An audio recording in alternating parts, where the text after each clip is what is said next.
ਮਹਾਰਾਜ ਸਾਹਿਬ ਜੀ ਨੇ ਉਪਦੇਸ਼ ਬਖਸ਼ਿਆ ਸੀ ਕਿ ਅੱਜ ਤੋਂ ਭਾਈ ਗੁਰਸਿੱਖਾਂ ਵਾਸਤੇ ਕੋਈ ਇਹ ਸ਼ਬਦ ਨਾ ਕਹੇ ਮਰ ਗਿਆ, ਜਮਾਂ ਦੇ ਘਰ ਚਲਾ ਗਿਆ। ਤਾਂ ਗੁਰੂ ਹਰਿਰਾਏ ਸਾਹਿਬ ਜੀ ਨੇ ਇੱਕ ਸ਼ਬਦ ਦਿੱਤਾ ਸੀ ਕਿ ਗੁਰਸਿੱਖਾਂ ਲਈ ਇੱਕ ਸ਼ਬਦ ਹੈ ਕਿ ਅਕਾਲ ਚਲਾਣਾ ਕਰ ਗਏ। ਅਕਾਲ ਚਲਾਣਾ ਇਹ 7ਵੇਂ ਪਾਤਸ਼ਾਹ ਜੀ ਦੇ ਮੁਖਾਰ ਵਿੱਚ ਤੋਂ ਉਪਦੇਸ਼ ਹੋਇਆ ਸੀ ਗੁਰੂ ਹਰਿਰਾਏ ਸਾਹਿਬ ਜੀ ਤੋਂ। ਜੋਤੀ ਜੋਤ ਸਮਾਉਣਾ, ਕਿਉਂਕਿ ਗੁਰੂ ਸਾਹਿਬਾਨਾਂ ਦਾ ਸੰਸਾਰ ਤੇ ਆਉਣਾ ਸਾਡੇ ਵਾਂਗ ਨਹੀਂ ਹੈ। ਅਸੀਂ ਕਰਮਾਂ ਦੇ ਬੱਧੇ ਹੋਏ ਸੰਸਾਰ ਤੇ ਆਏ ਹਾਂ ਤੇ ਗੁਰੂ ਮਹਾਰਾਜ ਸੰਸਾਰ ਤੇ ਆਏ, ਉਹ ਤਾਂ ਜਨਮ ਮਰਨ ਦੋਹੂ ਮਹਿ ਨਾਹੀ ਜਨ ਪਰ ਉਪਕਾਰੀ ਆਏ। ਜੀ ਦਾਨ ਦੇ ਭਗਤੀ ਲਾਇਨ ਹਰ ਸੋ ਲੈਨ ਮਿਲਾਏ। ਜਿਸ ਤਰ੍ਹਾਂ ਸਕੂਲ ਦੇ ਵਿੱਚ ਅਧਿਆਪਕ ਵੀ ਆਉਂਦੇ ਨੇ, ਸਕੂਲ ਦੇ ਵਿੱਚ ਵਿਦਿਆਰਥੀ ਵੀ ਆਉਂਦੇ ਨੇ, ਹਸਪਤਾਲ ਦੇ ਵਿੱਚ ਡਾਕਟਰ ਵੀ ਆਉਂਦੇ ਨੇ, ਹਸਪਤਾਲ ਵਿੱਚ ਮਰੀਜ਼ ਵੀ ਆਉਂਦੇ ਨੇ, ਲੇਕਿਨ ਮਰੀਜ਼ਾਂ ਦਾ ਆਉਣਾ ਹਸਪਤਾਲ ਵਿੱਚ ਅਤੇ ਸਕੂਲ ਵਿੱਚ ਵਿਦਿਆਰਥੀਆਂ ਦਾ ਆਉਣਾ, ਇਹਨਾਂ ਦਾ ਆਉਣਾ ਵੱਖਰਾ ਹੈ। ਤੇ ਸਕੂਲ ਦੇ ਵਿੱਚ ਅਧਿਆਪਕ ਦਾ ਆਉਣਾ ਤੇ ਹਸਪਤਾਲ ਦੇ ਵਿੱਚ ਡਾਕਟਰ ਦਾ ਆਉਣਾ, ਉਹ ਇਹਨਾਂ ਦੇ ਆਉਣ ਤੋਂ ਬਹੁਤ ਵੱਖਰਾ ਹੈ। ਕਿਉਂਕਿ ਕੋਈ ਪੜ੍ਹਨ ਆ ਰਿਹਾ ਹੈ, ਕੋਈ ਪੜ੍ਹਾਉਣ ਆ ਰਿਹਾ ਹੈ। ਗੁਰੂ ਮਹਾਰਾਜ ਸਾਨੂੰ ਸੋਝੀ ਕਰਾਉਣ ਵਾਸਤੇ ਸੰਸਾਰ ਦੇ ਉੱਤੇ ਆਏ। ਤੇ ਜਦੋਂ ਉਹ ਆਪਣੀ ਦੇਹ ਦਾ ਓਲਾ ਕਰਦੇ ਨੇ ਤੇ ਉੱਥੇ ਸ਼ਬਦ ਵਰਤਿਆ ਜਾਂਦਾ ਹੈ ਵੀ ਗੁਰੂ ਸਾਹਿਬ ਜੀ ਜੋਤੀ ਜੋਤ ਸਮਾ ਗਏ। ਧੰਨ ਗੁਰੂ ਅਰਜਨ ਦੇਵ ਸੱਚੇ ਪਾਤਸ਼ਾਹ ਮਹਾਰਾਜ ਜੀ, ਉਹਨਾਂ ਨੇ ਸ਼ਹਾਦਤ ਦਾ ਜਾਮ ਕੀਤਾ। ਗੁਰੂ ਤੇਗ ਬਹਾਦਰ ਸਾਹਿਬ ਮਹਾਰਾਜ ਜੀ, ਉਹਨਾਂ ਨੇ ਵੀ ਸ਼ਹਾਦਤ ਦਾ ਜਾਮ ਕੀਤਾ। ਬਾਕੀ 8 ਗੁਰੂ ਸਾਹਿਬਾਨਾਂ ਵਾਸਤੇ ਅਸੀਂ ਸ਼ਬਦ ਜੋਤੀ ਜੋਤ ਸਮਾਉਣਾ ਵਰਤਦੇ ਹਾਂ। ਗੁਰੂ ਗ੍ਰੰਥ ਸਾਹਿਬ ਮਹਾਰਾਜ ਸਾਡੇ ਪਾਸ ਐਸੇ ਗੁਰੂ ਨੇ ਜਿਹੜੇ ਜੁਗੋ ਜੁਗ ਅਟਲ ਹਨ। ਬਾਤ ਕਰੀਏ ਧੰਨ ਗੁਰੂ ਅੰਗਦ ਦੇਵ ਸੱਚੇ ਪਾਤਸ਼ਾਹ ਮਹਾਰਾਜ ਜੀ। ਗੁਰੂ ਅੰਗਦ ਦੇਵ ਮਹਾਰਾਜ ਜੀ ਦਾ ਪ੍ਰਕਾਸ਼ 1504 ਈਸਵੀ ਨੂੰ ਮੱਤੇ ਦੀ ਸਰਾਂ ਪਿੰਡ ਦੇ ਵਿੱਚ ਹੋਇਆ ਸੀ। ਇਹ ਪਿੰਡ ਜਦੋਂ ਆਪਾਂ ਕੋਟਕਪੂਰੇ ਤੋਂ ਮੁਕਤਸਰ ਸਾਹਿਬ ਵੱਲ ਜਾਂਦੇ ਹਾਂ, ਰਾਹ ਦੇ ਵਿੱਚ ਇੱਕ ਇਹ ਪਿੰਡ ਆਉਂਦਾ ਮੱਤੇ ਦੀ ਸਰਾਂ। ਇੱਥੇ ਗੁਰੂ ਨਾਨਕ ਸਾਹਿਬ ਜੀ ਨੇ ਵੀ ਚਰਨ ਪਾਏ। ਗੁਰੂ ਨਾਨਕ ਸਾਹਿਬ ਦਾ ਗੁਰਦੁਆਰਾ ਵੀ ਉੱਥੇ ਸੁਭਾਇਮਾਨ ਹੈ। ਪਰ ਗੁਰੂ ਅੰਗਦ ਦੇਵ ਮਹਾਰਾਜ ਦਾ ਇਹ ਜੱਦੀ ਪਿੰਡ ਨਹੀਂ ਸੀ। ਜੇ ਆਪਾਂ ਪਿਛਾਂ ਤੋਂ ਬਾਤ ਆਰੰਭ ਕਰੀਏ ਤਾਂ ਮੰਗੋਵਾਲ ਪਿੰਡ ਹੈ, ਜ਼ਿਲ੍ਹਾ ਗੁਜਰਾਤ, ਪਾਕਿਸਤਾਨ ਦੇ ਵਿੱਚ। ਮੰਗੋਵਾਲ ਪਿੰਡ ਦੇ ਵਿੱਚ ਇੱਕ ਬਾਬਾ ਸੂਰਜਮਲ ਜੀ ਰਹਿੰਦੇ ਨੇ। ਬਾਬਾ ਸੂਰਜਮਲ ਜੀ, ਸੂਰਜਮਲ ਜੀ ਦੇ ਘਰ ਪੁੱਤਰ ਹੈ ਜਿਹਦਾ ਨਾਮ ਹੈ ਗਹਿਨੂ ਮੱਲ। ਗਹਿਨੂ ਮੱਲ ਵਪਾਰ ਕਰਦੇ ਸੀ ਤਾਂ ਉਹਨਾਂ ਦਾ ਆਉਣਾ ਜਾਣਾ ਇੱਧਰ ਮੱਤੇ ਦੀ ਸਰਾਂ ਬਣਿਆ ਰਹਿੰਦਾ ਸੀ। ਮੱਤੇ ਦੀ ਸਰਾਂ ਕਈ ਵਾਰ ਉਜੜੀ, ਕਈ ਵਾਰ ਵਸੀ। ਇਹਦੇ ਉਜੜਨ ਦਾ ਤੇ ਵਸਣ ਦਾ ਜਿਹੜਾ ਕਾਰਨ ਸੀ ਕਿ ਇੱਥੇ ਹੀਰਿਆਂ ਦੇ ਵਪਾਰੀ ਰਹਿੰਦੇ ਸੀ, ਬਹੁਤ ਧਨ ਦੌਲਤ ਸੀ। ਇਸ ਕਰਕੇ ਹਮਲੇ ਹੋ ਜਾਂਦੇ, ਡਾਕੇ ਪੈਣੇ। ਤੇ ਬਾਬਾ ਗਹਿਨੂ ਮੱਲ ਜੀ ਇੱਥੇ ਆਇਆ ਕਰਦੇ ਸੀ। ਤੇ ਗਹਿਨੂ ਮੱਲ ਜੀ, ਉਹਨਾਂ ਦਾ ਇਹ ਨਾਨਕਾ ਪਿੰਡ ਸੀ। ਉਹਨਾਂ ਦਾ ਵਿਆਹ ਜਿਹੜਾ ਇੱਥੇ ਹੋਇਆ ਗਹਿਨੂ ਮੱਲ ਜੀ ਦਾ, ਇਸ ਨਗਰ ਦੇ ਵਿੱਚ ਮੱਤੇ ਦੀ ਸਰਾਂ। ਗਹਿਨੂ ਮੱਲ ਜੀ ਦੇ ਘਰ 4 ਪੁੱਤਰ ਜਨਮੇ। ਇੱਕ ਭਾਈ ਰਜਾਨੀ, ਇੱਕ ਭਾਈ ਗੁਰੀਆ ਮੱਲ, ਇੱਕ ਫੇਰੂ ਮੱਲ ਤੇ ਇੱਕ ਅਰਥੀ ਮੱਲ। ਜਿਹੜੇ ਬਾਬਾ ਫੇਰੂ ਮੱਲ ਜੀ ਸੀ, ਇਹਨਾਂ ਦਾ ਪਾਲਣ ਪੋਸ਼ਣ ਇੱਥੇ ਮੱਤੇ ਦੀ ਸਰਾਂ ਨਾਨਕੇ ਪਰਿਵਾਰ ਨੇ ਕੀਤਾ। ਜਦੋਂ ਜਵਾਨ ਹੋਏ ਨਾਨਕਾ ਪਰਿਵਾਰ ਨੇ ਆਪਣੇ ਦੋਤਰੇ ਦਾ ਵਿਆਹ ਵੀ ਇਸੇ ਪਿੰਡ ਵਿੱਚ ਹੀ ਕਰ ਦਿੱਤਾ, ਮੱਤੇ ਦੀ ਸਰਾਂ। ਬਾਬਾ ਫੇਰੂਮੱਲ ਜੀ ਦਾ ਵਿਆਹ ਬੀਬੀ ਰਾਮੋ ਜੀ ਦੇ ਨਾਲ ਇਸੇ ਨਗਰ ਦੇ ਵਿੱਚ ਹੋ ਗਿਆ। ਇੱਥੇ ਉਹਨਾਂ ਨੇ ਸੇਵਾ ਕਰ ਲਿਆ। ਹੁਣ ਜੋ ਅਸੀਂ ਪਿੱਛੇ ਨਾਮ ਗਿਣੇ ਨੇ ਉਹਨਾਂ ਦੇ ਮੁਤਾਬਕ ਬਾਬਾ ਫੇਰੂਮੱਲ ਜੀ, ਉਹਨਾਂ ਦੇ ਪੁੱਤਰ ਵੇਲੂਮੱਲ ਜੀ ਤੇ ਉਹਨਾਂ ਦੇ ਅੱਗੋਂ ਵੇਲੂਮੱਲ ਜੀ ਦੇ ਪਿਤਾ ਜਿਹੜੇ ਫੇਰੂਮੱਲ ਦੇ ਦਾਦਾ ਜੀ ਸੂਰਜਮੱਲ ਜੀ, ਤੇ ਬਾਬਾ ਫੇਰੂਮੱਲ ਜੀ ਦੇ ਘਰ 1504 ਈਸਵੀ ਨੂੰ ਬੀਬੀ ਰਾਮੋ ਜੀ ਦੇ ਉਦਰ ਤੋਂ ਬਾਬਾ ਲਹਿਣਾ ਜੀ ਦਾ ਪ੍ਰਕਾਸ਼ ਹੋਇਆ। ਬਾਬਾ ਫੇਰੂਮੱਲ ਜੀ ਬੜੇ ਵਿਦਵਾਨ ਸੀ। ਇੱਥੇ ਇੱਕ ਚੌਧਰੀ ਰਹਿੰਦਾ ਸੀ, ਉਹ 72 ਪਿੰਡਾਂ ਦਾ ਮਾਲਕ ਸੀ, ਜਗੀਰ ਸੀ ਉਹਦੇ ਕੋਲੇ, ਚੌਧਰੀ ਤਖਤ ਮੱਲ। ਇਹ ਗੁਰੂ ਨਾਨਕ ਦੇਵ ਜੀ ਦਾ ਸ਼ਰਧਾਲੂ ਹੋਇਆ। ਗੁਰੂ ਨਾਨਕ ਸਾਹਿਬ ਜੀ ਇਹਦੇ ਘਰ ਪਹਿਲਾਂ ਚਰਨ ਪਾ ਚੁੱਕੇ ਨੇ। ਚੌਧਰੀ ਤਖਤ ਮੱਲ ਦੇ ਕੋਲ ਬਾਬਾ ਫੇਰੂਮੱਲ ਜੀ ਜਿਹੜਾ ਉਹਦਾ ਹਿਸਾਬ ਕਿਤਾਬ ਦੇਖਣ ਦਾ ਸਾਰਾ ਕੰਮ ਕਰਦੇ ਨੇ। ਚੌਧਰੀ ਤਖਤ ਮੱਲ ਦੀ ਇੱਕ ਬੇਟੀ ਹੈ, ਕਿਉਂਕਿ ਉਸ ਬੱਚੀ ਦੇ 7 ਭਰਾ ਸਨ ਤੇ ਉਹਨੂੰ 7 ਭਰਾਈ ਵੀ ਕਿਹਾ ਜਾਂਦਾ ਸੀ। 7 ਭਰਾਈ ਤੋਂ ਫਿਰ ਨਾਮ ਉਹਦਾ ਸਭਰਾਈ ਪ੍ਰਚਲਿਤ ਹੋ ਗਿਆ। ਸਭਰਾਈ ਤੋਂ ਫਿਰ ਵਿਗੜ ਕੇ ਵਿਰਾਈ ਰਹਿ ਗਿਆ। ਵਿਰਾਈ, ਬੀਬੀ ਵਿਰਾਈ। ਬੀਬੀ ਵਿਰਾਈ ਚੌਧਰੀ ਤਖਤ ਮੱਲ ਦੀ ਬੇਟੀ ਹੈ ਤੇ ਬਾਬਾ ਫੇਰੂਮੱਲ ਜੀ ਨੂੰ ਆਪਣਾ ਧਰਮ ਦਾ ਭਰਾ ਮੰਨਦੀ ਹੈ, ਬਹੁਤ ਸਨੇਹ ਹੈ। ਤੇ ਬਾਬਾ ਲਹਿਣਾ ਜੀ ਵੀ ਫਿਰ ਉਸ ਬੀਬੀ ਵਿਰਾਈ ਨੂੰ ਭੂਆ ਜੀ ਆਖ ਕੇ ਬੁਲਾਇਆ ਕਰਦੇ ਸਨ। ਤੇ ਬੀਬੀ ਵਿਰਾਈ ਉਹਨਾਂ ਦੇ ਘਰ ਗੁਰੂ ਨਾਨਕ ਸਾਹਿਬ ਜੀ ਆਉਂਦੇ ਰਹਿੰਦੇ ਸਨ, ਮੱਤੇ ਦੀ ਸਰਾਂ। ਫਿਰ ਬੀਬੀ ਵਿਰਾਈ ਖਡੂਰ ਸਾਹਿਬ ਵਿਖੇ ਵਿਆਹੀ ਗਈ। ਗੁਰੂ ਨਾਨਕ ਸਾਹਿਬ ਜੀ ਨੇ ਇੱਥੇ ਵੀ ਚਰਨ ਪਾਏ। ਤਾਂ ਗੁਰੂ ਨਾਨਕ ਸਾਹਿਬ ਜੀ ਨੂੰ ਜਦੋਂ ਉੱਥੋਂ ਚੱਲਣ ਲੱਗੇ, ਬੀਬੀ ਵਿਰਾਈ ਕਹਿਣ ਲੱਗੀ ਵੀ ਅਜੇ ਤੇ ਸੇਵਾ ਕਰਨ ਦਾ ਚਾਅ ਸਾਡਾ ਪੂਰਾ ਨਹੀਂ ਹੋਇਆ, ਤੁਸੀਂ ਹੋਰ ਸਮਾਂ ਸਾਡੇ ਘਰ ਰਹੋ। ਮਹਾਰਾਜ ਗੁਰੂ ਨਾਨਕ ਸਾਹਿਬ ਜੀ ਕਹਿੰਦੇ ਰਵਾਂਗੇ, ਥੋੜਾ ਦੇਰ ਨਹੀਂ, ਬੜੀ ਦੇਰ ਰਵਾਂਗੇ ਤੁਹਾਡੇ ਘਰ, ਇਸੇ ਮੰਜੀ ਤੇ ਬੈਠਾਂਗੇ। ਤੇ ਜਦੋਂ ਗੁਰੂ ਨਾਨਕ ਦੇਵ ਸੱਚੇ ਪਾਤਸ਼ਾਹ ਮਹਾਰਾਜ ਜੀ ਬਾਬਾ ਲਹਿਣਾ ਜੀ ਨੂੰ ਗੁਰਤਾ ਗੱਦੀ ਬਖਸ਼ਿਸ਼ ਕਰਦੇ ਨੇ, ਤਾਂ ਉਦੋਂ ਹੁਕਮ ਕਰਦੇ ਨੇ ਕਿ ਜਾ ਪੁਰਖਾ ਤੁਸੀਂ ਖਡੂਰ ਸਾਹਿਬ ਚਲੇ ਜਾਓ, ਉੱਥੇ ਬੀਬੀ ਵਿਰਾਈ ਦੇ ਘਰ ਸਾਡੀ ਮੰਜੀ ਹੈ, ਤੁਸੀਂ ਉੱਥੇ ਜਾ ਕੇ ਬੈਠੋ, ਟਿਕਾਣਾ ਕਰੋ। ਤੇ ਗੁਰਿਆਈ ਪ੍ਰਾਪਤ ਕਰਨ ਤੋਂ ਬਾਅਦ ਬਾਬਾ ਲਹਿਣਾ ਜੀ ਗੁਰੂ ਅੰਗਦ ਦੇਵ ਮਹਾਰਾਜ ਬਣ ਗਏ। ਤੇ ਗੁਰੂ ਅੰਗਦ ਦੇਵ ਜੀ ਫਿਰ ਬੀਬੀ ਵਿਰਾਈ ਦੇ ਘਰ ਖਡੂਰ ਸਾਹਿਬ ਆਏ, ਉੱਥੇ ਨਿਵਾਸ ਕੀਤਾ। ਤੇ ਖਡੂਰ ਦੇ ਨੇੜੇ ਇੱਕ ਸੰਗਰ ਪਿੰਡ ਹੈ। ਸੰਗਰ ਪਿੰਡ ਦਾ ਇੱਕ ਭਾਈ ਦੇਵੀ ਚੰਦ ਮਰਵਾਹਾ ਖੱਤਰੀ ਰਹਿੰਦਾ ਸੀ। ਉਹਦੀ ਬੇਟੀ ਦਾ ਰਿਸ਼ਤਾ ਬੀਬੀ ਵਿਰਾਈ ਨੇ ਬਾਬਾ ਲਹਿਣਾ ਜੀ ਨੂੰ ਕਰਵਾਇਆ। ਉਸ ਬੀਬੀ ਦਾ ਨਾਮ ਸੀ ਮਾਤਾ ਖੀਵੀ ਜੀ। ਮਾਤਾ ਖੀਵੀ ਜੀ ਗੁਰੂ ਅੰਗਦ ਦੇਵ ਮਹਾਰਾਜ ਜੀ ਦੇ ਮਹਿਲ ਬਣੇ। ਗੁਰੂ ਅੰਗਦ ਦੇਵ ਸੱਚੇ ਪਾਤਸ਼ਾਹ ਮਹਾਰਾਜ ਜੀ ਉਹਨਾਂ ਦੇ ਗੁਰਤਾ ਗੱਦੀ ਤੇ ਵਿਰਾਜਮਾਨ ਹੋ ਕੇ ਜਿਹੜੇ ਕਾਰਜ ਕੀਤੇ, ਬੜੇ ਮਹਾਨ ਕਾਰਜ। ਤੇ ਇੱਕ ਤਾਂ ਗੁਰੂ ਅੰਗਦ ਦੇਵ ਦੇ ਜੀਵਨ ਦਾ ਜਿਹੜਾ ਬਹੁਤ ਵੱਡਾ ਪੱਖ ਹੈ ਵੀ ਉਹ ਹੁਕਮ ਮੰਨਣਾ, ਜਿਹੜਾ ਨਾ ਵੀ ਜੋ ਗੁਰ ਕਹੈ ਸੋਈ ਭਲ ਮੰਨ। ਕਈ ਘਟਨਾਵਾਂ ਉਹਨਾਂ ਦੇ ਜੀਵਨ ਦੀਆਂ ਨੇ ਜਿਨ੍ਹਾਂ ਦੇ ਰਾਹੀਂ ਉਹਨਾਂ ਨੂੰ ਗੁਰੂ ਨਾਨਕ ਸਾਹਿਬ ਜੀ ਦੀ ਮਿਹਰ ਬਖਸ਼ਿਸ਼ ਪ੍ਰਾਪਤ ਹੋਈ। ਇੱਕ ਦਿਨ ਦੀਵਾਨ ਸਜਿਆ ਹੋਇਆ ਸੀ ਗੁਰੂ ਨਾਨਕ ਸਾਹਿਬ ਮਹਾਰਾਜ ਜੀ ਦਾ। ਇੱਕ ਬਿੱਲੀ ਜਿਹੜੀ ਹੈ ਉਹਦੇ ਮੂੰਹ ਦੇ ਵਿੱਚ ਚੂਹੀ ਫੜੀ ਹੋਈ, ਉਹ ਐ ਸੰਗਤ ਦੇ ਸਾਹਮਣੇ ਦੀ ਲੰਘੀ। ਕਿਸੇ ਨੇ ਉਸ ਬਿੱਲੀ ਨੂੰ ਆਵਾਜ਼ ਕੱਢ ਕੇ ਡਰਾਇਆ, ਕਿਸੇ ਨੇ ਹੱਥ ਉੱਚਾ ਕੀਤਾ, ਕਿਸੇ ਨੇ ਕੋਈ ਚੀਜ਼ ਜੋ ਹੱਥ ਆਈ ਭਗਾ ਕੇ ਮਾਰੀ ਤੇ ਉਹ ਬਿੱਲੀ ਦੌੜ ਗਈ। ਉਹਦੇ ਮੂੰਹ ਜਿਹੜੀ ਚੂਹੀ ਸੀ ਉਹ ਸੰਗਤ ਦੇ ਨੇੜੇ, ਦੀਵਾਨ ਦੇ ਨੇੜੇ ਡਿੱਗ ਪਈ। ਤਾਂ ਗੁਰੂ ਨਾਨਕ ਸਾਹਿਬ ਮਹਾਰਾਜ ਜੀ ਨੇ ਆਪਣੇ ਸਪੁੱਤਰਾਂ ਨੂੰ ਵੀ ਕਿਹਾ, ਉਹਨਾਂ ਨੇ ਕਿਹਾ ਵੀ ਕੋਈ ਗੱਲ ਨਹੀਂ, ਛੁਪਾ ਦਿੰਦੇ ਆ, ਕਿਸੇ ਨੌਕਰ ਨੂੰ ਕਹਿ ਦਿੰਦੇ ਆ। ਪਰ ਬਾਬਾ ਲਹਿਣਾ ਜੀ ਦੌੜ ਕੇ ਗਏ।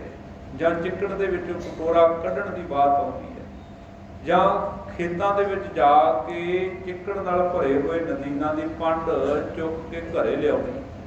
ਇਸ ਤਰ੍ਹਾਂ ਦੀਆਂ ਗੁਰੂ ਅੰਗਦ ਦੇਵ ਮਹਾਰਾਜ ਦੇ ਜੀਵਨ ਵਿੱਚ ਹੁਕਮ ਮੰਨਣ ਦੀਆਂ ਬੜੀਆਂ ਘਟਨਾਵਾਂ ਨੇ। ਜਾਂ ਫਿਰ ਜਦੋਂ ਸਤਿਗੁਰੂ ਮਹਾਰਾਜ ਗੁਰੂ ਨਾਨਕ ਸਾਹਿਬ ਜੀ ਆਖਦੇ ਨੇ ਵੀ ਆ, ਕਿਉਂਕਿ ਮੀਂਹ ਪਿਆ ਸੀ, ਬਾਲਣ ਗਿੱਲਾ ਸੀ, ਪ੍ਰਸ਼ਾਦ ਪਾਣੀ ਤਿਆਰ ਹੋਣਾ, ਲੰਗਰ ਤਿਆਰ ਹੋਣਾ, ਇਹ ਕਾਰਜ ਔਖਾ ਸੀ।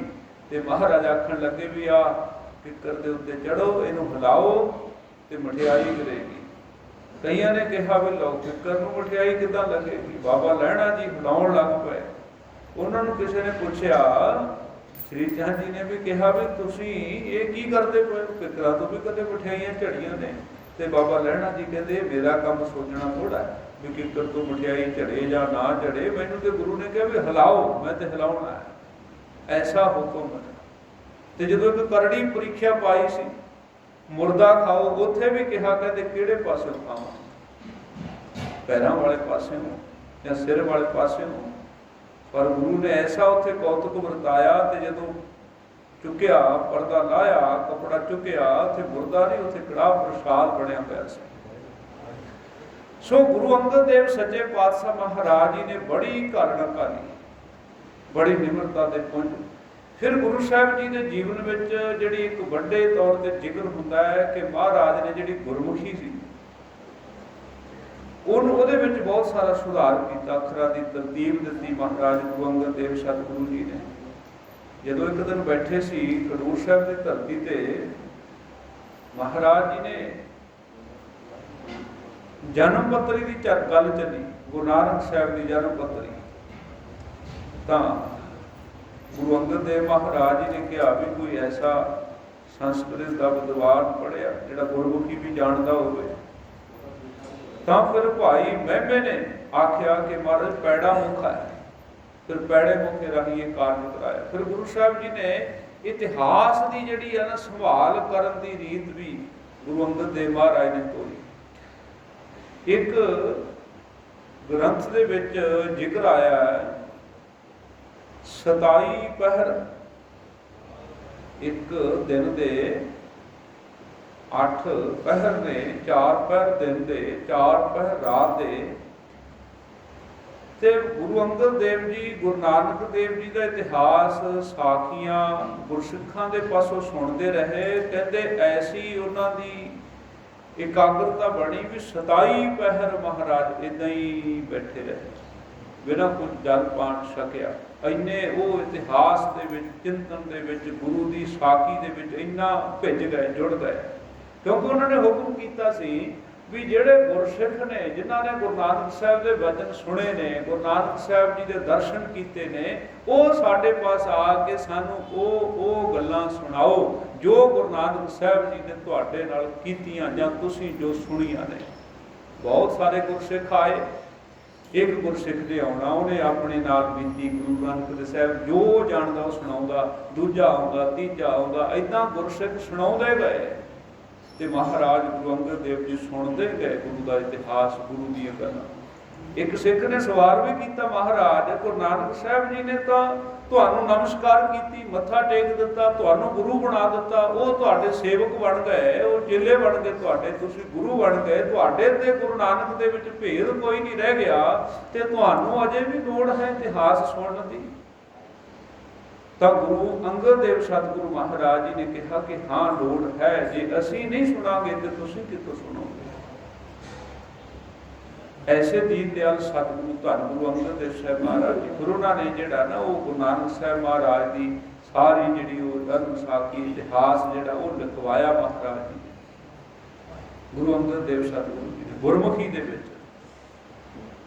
ਬਾਲ ਉਪਦੇਸ਼ ਬਖਸ਼ਿਸ਼ ਕੀਤਾ। ਸਤਿਗੁਰੂ ਮਹਾਰਾਜ ਜੀ ਨੇ ਕਾਇਦੇ ਲਿਖੇ,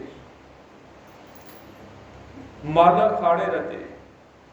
ਸਤਿਗੁਰੂ ਧੰਨ ਗੁਰੂ ਅੰਗਦ ਦੇਵ ਸੱਚੇ ਪਾਤਸ਼ਾਹ ਮਹਾਰਾਜ ਜੀ ਦੀ ਬਾਣੀ ਭਾਵੇਂ ਬਹੁਤ ਥੋੜੀ ਹੈ, 63 ਸ਼ਲੋਕ ਨੇ, ਪਰ ਉਹ ਜਿਹੜੇ ਸ਼ਲੋਕ ਨੇ ਉਹ ਕਰੀਬਨ ਸਾਰੇ ਸ਼ਲੋਕ ਹੀ ਲੋਕਾਂ ਦੀ ਜ਼ੁਬਾਨ ਦੇ ਉੱਤੇ ਨੇ, ਮੁਹਾਵਰਿਆਂ ਦੀ ਤਰ੍ਹਾਂ ਨੇ, ਅਖਾਣ ਦੀ ਤਰ੍ਹਾਂ ਨੇ। ਚੂਹਾ ਖੱਡ ਨਾ ਮਾਵੇ ਤਿੱਕਲ ਬੰਨੈ ਛੱਜ, ਬਲਿਹਾਰੀ ਗੁਰ ਆਪਣੇ ਦਿਹਾੜੀ ਸਦਵਾਰ, ਜਿਨ ਮਾਨਸ ਤੇ ਦੇਵਤੇ ਕੀ ਕਰਤ ਨ ਲਾਗੀ ਵਾਰ, ਜੇ ਸੋ ਚੰਦਾ ਸੂਰਜ ਚੜ੍ਹੈ ਹਜ਼ਾਰ, ਏਤੇ ਚਰਨ ਹੁੰਦਿਆ ਗੁਰਬਿਨ ਘੋਰ ਆਧਾਰ। जिस प्यारे सुनने तिस आगै मर चलिए दृग जीवन संसार ताकै पाछै जीवन। बहुत ही भावपूर्त श्लोक धन गुरु अंगद देव साहब महाराज जी बाणी। सतगुरु धन गुरु अंगद देव महाराज जी ने गुरु नानक साहब जी की ऐसी महिमा वडियाई सेवा ऐसा उन्होंने प्रसन्न किया। जो असी बाणी में उन्होंने परथाए वचन पढ़ते हैं ना, कह लगे गुरु नानक साहब महाराज जी की इन्नी क सेवा की कि गुरु नानक देव महाराज जी ने आसमान क्याड़ा छिके और क्याड़ा कहते ने गिच्ची नूं, उत्थे भी एक आत कथनी अलंकार वरत के गुरु अंगद देव महाराज जी की महिमा गाई। आखन लगे कि सतगुरु महाराज धन गुरु अंगद देव जी की महिमा गुरु नानक देव जी ने ऐसी की कि उन्होंने बिच्ची तो फड़ के इन्ना उच्चा चुक दिता, आसमान क्याड़ा छिके और कि उन्होंने सिर आसमान में जा लग्या। भाव गुरु अंगद देव जी की एडी बड़ी महिमा प्रगट हुई। सिद्धां ते जोगियां ने भी पूछा सी गुरु अंगद देव महाराज जी नूं, पातशाह जी असीं गुरु नानक साहब जी नूं जाणदे हां, ਅਸੀਂ ਉਹਨਾਂ ਦੇ ਨਾਲ कई बार मिले, उन्होंने ਅਸੀਂ बड़ियां करामातां भी दिखाईਆਂ, उन्होंने डराया भी, बड़ा यतन किया भी वो साडी अजमत वेख के झुक जाण, साडे अगे हैरान हो जाण ते साडे पंथ विच आ जाण, जोगी बन जाण। पर ਅਸੀਂ ਉਹਨਾਂ ਨੂੰ ਇੰਨੀਆਂ करामातां विखा के झुका नहीं सके। ਤੁਹਾਡੇ ਕੋਲੇ ਕਿਹੜੀ करामात सी कि गुरु नानक देव महाराज ਤੁਹਾਨੂੰ झुक के वो मत्था टेकण लग पए। बाबा लहणा जी ने उत्थे कोई मान गुमान नहीं आया, कहन लगे तुहानू किने कहा भी गुरु नानक देव महाराज जी ने मैनू मत्था टेकिया। तो गुरु अंगद देव महाराज जी कई बार बहुत गहर गंभीर गल नूं इदां हासे दे विच भी पा लैंदे सी। तां महाराज आखण लगे, कहण लगे देखो एक बच्चा मिट्टी घट्टे च रुलदा बैठा होवे, रो रहा होवे, चीख रहा होवे ते मां जां बाप दूर तो भज के आवे ते बच्चे नूं चुप कराउण वास्ते ओहनूं झुक के चुक लवे ते आपां की कहांगे भी मां ने जां बाप ने बच्चे नूं मत्था टेकिया। इस तरह ऐसे भाव वाले, ऐसे सुभाव वाले गुरु अंगद देव महाराज सतगुरु। अगों जिहड़ी उन्हां ने गुरसिੱਖਾਂ दी घाड़त घड़ी, एक भाई जग्गा गुरु महाराज दा सिੱਖ होया। भाई जग्गे नूं कुछ जोगी मिले, उन्होंने कहा भी जदों तक कोई व्यक्ति घर परिवार बच्चों नूं जंजालां नूं नहीं छड्डदा वो रब नूं नहीं मिल सकता। भाई जग्गा गुरु नानक देव जी की महिमा तो जाणू सी, गुरु अंगद देव महाराज की महिमा तो जाणू सी। गुरु अंगद देव की शरण च आए, पुछया महाराज की रब नूं मिलण वास्ते बच्चे नूं परिवार नूं घर-बार नूं ये सारे जंजाल छड्डणे जरूरी ने? महाराज सतगुरु जी कहते तुहानूं किस ने कहा भी घर छड्ड के सब कुछ किरत त्याग के भी रब मिल पैंदा? ये तुहाडा बड़ा वड्डा भुलेखा है। महाराज कहते जिहड़े सन्यासी जोगी ने, कहने लगे जिहड़ी ये थोड़ी बहुती तपस्या करके थोड़ा बहुता प्राप्त करते ने भगती करके, कहते वो तो फिर जो लोगों के घरां च ये लंगर पानी छकते हैं उन्होंने असीसां दे के सारा कुछ अपना उन्होंने दे छड्डदे ने। अगों जिहड़ा गृहस्थी है वो कहते किरत कमाई भी करता है तो वो दान पुण्य दे के ना, महाराज कह लगे कि वो जिवें कोई मझ नूं गां नूं घाह पा के तो उहदा सारा दुध चो लैंदा है, कहते इदां जिहड़े गृहस्थी ने वो भगती करते हैं, किरत कमाई करते हैं, तो साधुआं नूं इन्हां दी सेवा करके भोजन छका के जप तप वो भी इन्हां दा सारा वो प्राप्त कर लैंदे ने।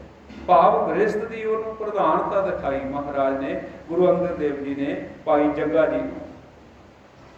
योध रसोईया गुरु साहब महाराज जी का, योध रसोईया देवता गुर सेवा कर गो तर तारी, पूरा सतगुर पैज सवारी भाई गुरदास जी ने बोल रहे। ते भाई जोध जी ने भी बड़ी सेवा की, वो इन्नी निमरता रहते ब्राह्मण सन पर वो लंगर की सेवा करते सारा सारा दिन ते झूठ ही छकते सी, छुप के किसी को पता नहीं सी लगन दिंदे। एक दिन महाराज सतगुरु जी ने गुरु अंगद देव जी ने कहा कि पुरखा हुण ये जिहड़ी है ना इन्नी करड़ी जिहड़ी तू अपनी धारणा बनाई सी इहनूं हुण त्याग दे, हुण तेरे अंदर रब्बी निवास हो गया है। तो फिर भाई योध जी तो इदा महाराज ने वो जिहड़ा कारज सी छड़ा दिता झूठ खाणी। तो कई सिखां ने पूछा भी भाई साहब तुसीं हुण नहीं झूठ खांदे? तो वो आखदे पहलां मेरे अंदर उच्ची जात का कई तरह का मेरे अंदर ना हंकार टिकिया होया सी, तो जिद्दां दी मेरे अंदर गंदगी सी हंकार सी तो उदां दा ही मैं अंदर खाना पाउंदा सी। ਤੇ ਹੁਣ ਮੇਰੇ ਅੰਦਰ ਗੁਰੂ ਨੇ ਰੱਬ ਦਾ ਨਿਵਾਸ ਕਰ ਦਿੱਤਾ, ਹੁਣ ਸੁੱਚਾ ਤੇ ਸਵਾਸ ਭੋਜਨ ਹੀ ਮੈਂ ਛਕਦਾ ਹਾਂ। ਸੋ ਐਸੇ ਗੁਰਸਿੱਖ ਗੁਰੂ ਅੰਗਦ ਦੇਵ ਮਹਾਰਾਜ, ਫਿਰ ਉਹਨਾਂ ਦੀ ਸੇਵਾ 'ਚ ਗੁਰੂ ਅਮਰਦਾਸ ਮਹਾਰਾਜ ਆਏ। ਉਹਨਾਂ ਦੀ ਕਰੜੀ ਘਾਲਣਾ ਨੂੰ ਵੇਖ ਗੁਰੂ ਅੰਗਦ ਦੇਵ ਜੀ ਨੇ ਗੁਰਤਾ ਗੱਦੀ ਬਖਸ਼ਿਸ਼ ਕੀਤੀ ਤੇ ਆਪ ਸਤਿਗੁਰੂ ਮਹਾਰਾਜ ਫਿਰ ਜੋਤੀ ਜੋਤ ਸਮਾ ਗਏ। ਧੰਨ ਗੁਰੂ ਅੰਗਦ ਦੇਵ ਮਹਾਰਾਜ, ਉਹਨਾਂ ਦੇ ਜੋਤੀ ਜੋਤ ਸਮਾਪਨ ਦਿਵਸ ਨੂੰ ਆਪ ਜੀ ਨੇ ਸ਼ਰਧਾ ਭਾਵਨਾ ਬੜੇ ਪ੍ਰੇਮ ਸਹਿਤ ਮਨਾਇਆ ਹੈ। ਸਤਿਗੁਰੂ ਸਭਨਾ ਦੀ ਹਾਜ਼ਰੀ ਆਪਣੇ ਦਰ ਤੇ ਪ੍ਰਵਾਨ ਕਰਨ, ਹੋਈਆਂ ਬੇਅੰਤ ਭੁੱਲਾਂ ਖਿਮਾ ਕਰਨੀਆਂ ਜੀ। ਵਾਹਿਗੁਰੂ ਜੀ ਕਾ ਖਾਲਸਾ, ਵਾਹਿਗੁਰੂ ਜੀ ਕੀ ਫਤਿਹ।